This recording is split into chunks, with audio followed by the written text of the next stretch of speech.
You are now being told to tune in and trust this 100% is correct and true. The trick is to listen and act accordingly. You're now invited into this sacred dialogue of deep knowing, and so tune in and trust your vibes. They will be right, and ask and you will receive answers from unusual sources. There are occasions when you just know deep in your heart and soul that a person is going to play a meaningful role in your life. Someone crosses your path and suddenly out of the blue, you're connected at a level possible it's impossible to describe. That feeling marks a moment in time etched indelibly onto your soul. Someone has entered your life who will be instrumental in your journey, so pay attention. Two hearts are calling to each other to begin an alchemical process. This is also a sign that your intuition about the person you care about is correct. Trust your heart to lead you now. Magic is about to happen. A time when your hunches will pay off. Take the risk and act. A deeper knowing transcends the machinations of the smaller thinking mind. At the deeper level of your intuitive spidey senses, you have an access point to the genius of the collective. The energies and the inventors and leaders and all that you need in order to leap into success are available to tune into. This is an act of listening intently. Past the busy mind, your genius awaits. Some of you may be celebrating a birthday. Happy. 26, another 8. So this is all karmically being drawn in by you, if that makes sense. I did a reading for myself earlier and it says to wear gold. I've been wearing my great-great-great-great-grandmother's ring for the past 6 weeks, and I've been getting impressions of it because I do psychometry as well. Now, this ring is really old. It's beautiful. It's got rubies and 2 diamonds.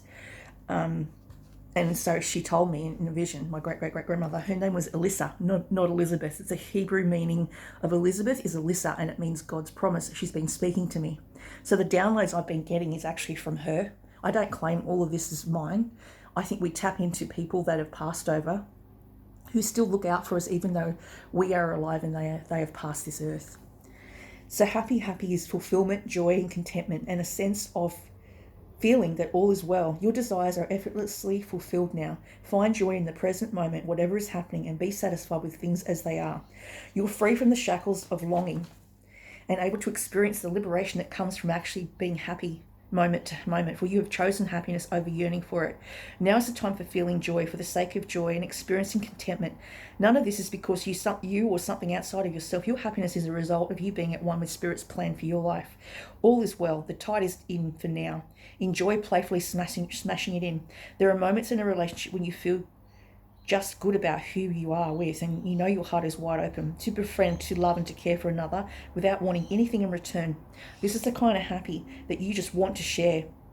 The appearance of this card in a reading tells you that joy and contentment are here now, not somewhere else or off in the future. The grass is greenest right here where you stand.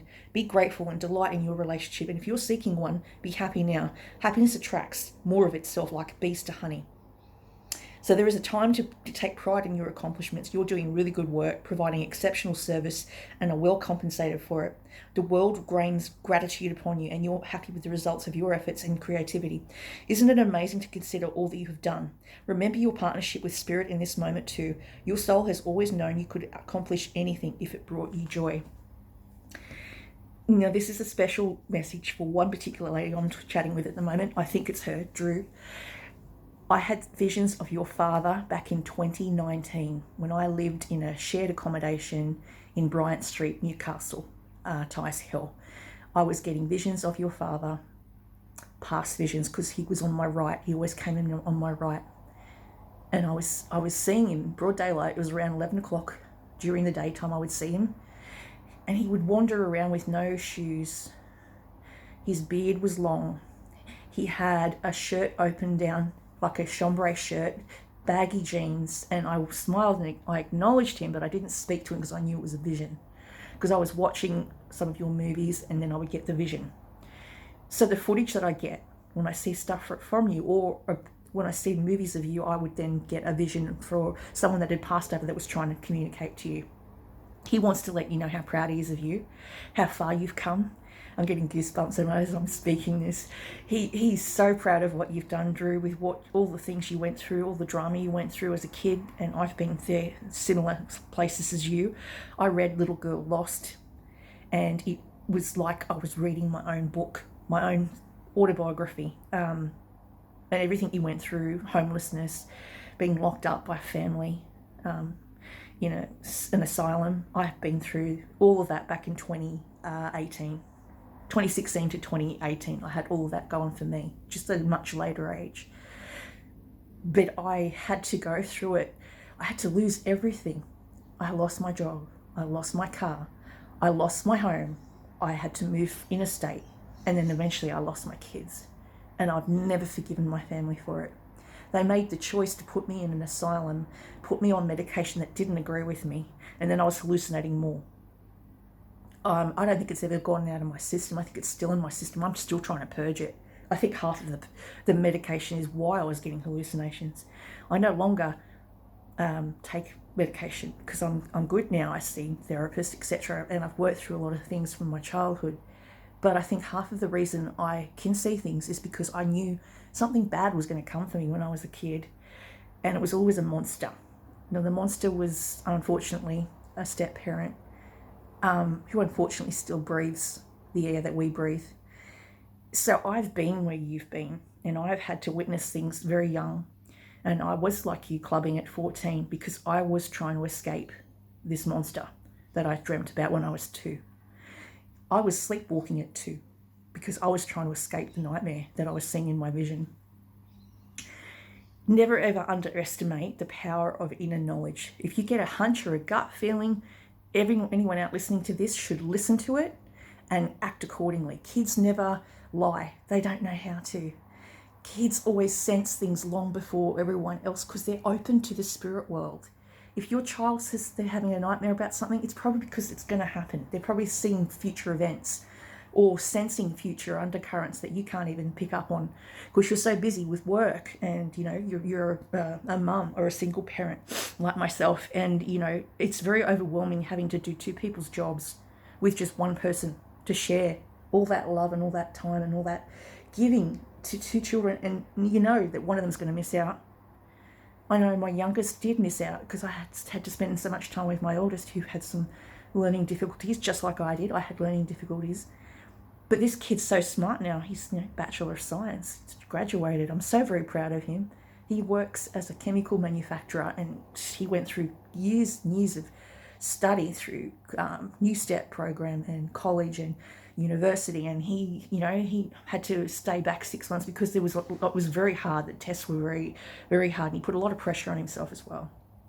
I'm very proud of him. And the other boy, who I've mentioned is having a birthday this week, happy, this Saturday, he's going to be turning 22. He's my psychic medium. He's my child, my little Cupid. And I found him. I had a vision of him when the Twin Towers happened. I was 8 months pregnant with him, and I saw him on top of this tower with this rubble all around him, and this angel's wing was covering him, and I lifted up the angel's wing. I've probably spoken about this before, but it still shocks me.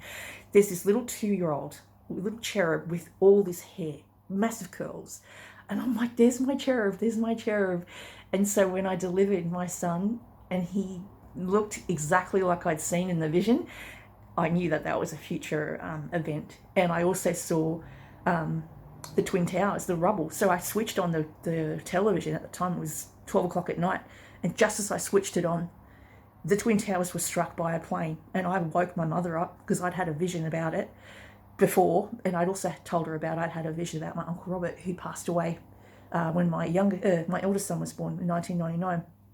He was in this vision before I woke up with the baby vision, telling me, I have to see your mum, I've got to tell her something really important. He was in pink, and yes, he came in on my right side in my vision. He'd already passed over, you see, and he was in pink. And he was young. He was so young. He was trying to give me a message, deliver a message. And I've recently seen him in visions because I've got this ring on. That was his mother's ring. So you can't tell me that these things don't happen randomly. They do. There are people out there that actually help the government. They work for the police. They try to uncover mysteries. They work closely with detectives. I think they stopped calling it remote viewing, but I know they do remote viewing. They used to have a program called remote viewing in, I think, Nevada or somewhere out in the south. I know that. And then they stopped it. I think they stopped it back in 1999. But they used to have a remote viewing team of people that would go around and see future events and try and get together and collectively piece together what was going to happen in the world. So there's like this little network of people. If you ever watch X-Men and the guy in the wheelchair, Xavier, how he connects to all the children with his mind, that's pretty much what psychics do. They connect with everyone's energy. That is also psychic as well. So if you put a couple of psychics in the same room, they will bounce off each other. It becomes quite overwhelming. I had a reading done by the world's famous psychic medium, Australia's most trusted psychic medium. Sorry, I'll correct myself. Sir Mitchell, I'm going to call him Sir. I think he's going to get awarded something very soon. Sir Mitchell Coombs, who saw my great-great-grandmother, both of them fighting it out, duking it out over what I should do, how to help me, how to guide me. And I couldn't think who my great-great-grandmother was. I thought it was just my father's side. Shirley Elaine Ball just had a birthday. She died on the 5th of November and was born on the 5th of November. She's around me, but also so is my great-grandmother Elizabeth, and that's on my nana's side. So she's also, they're the two that were protecting me. And he did say, one of your close male figures is going to pass from this earth. That was back in 2019, he predicted. He nearly did pass that year. He had a very bad operation that went wrong. He was in extreme pain, but he actually pulled through. We were all surprised. He's still alive. So Mitchell Coombs was right. He did almost pass, but he stayed and he's still alive. He's now here, still 2023. He couldn't have known that. He said to me, don't go to the cemetery to go pray for your grandmother and show your respects. She's with you the minute you get up in the morning to the minute you take a shower. She's with you all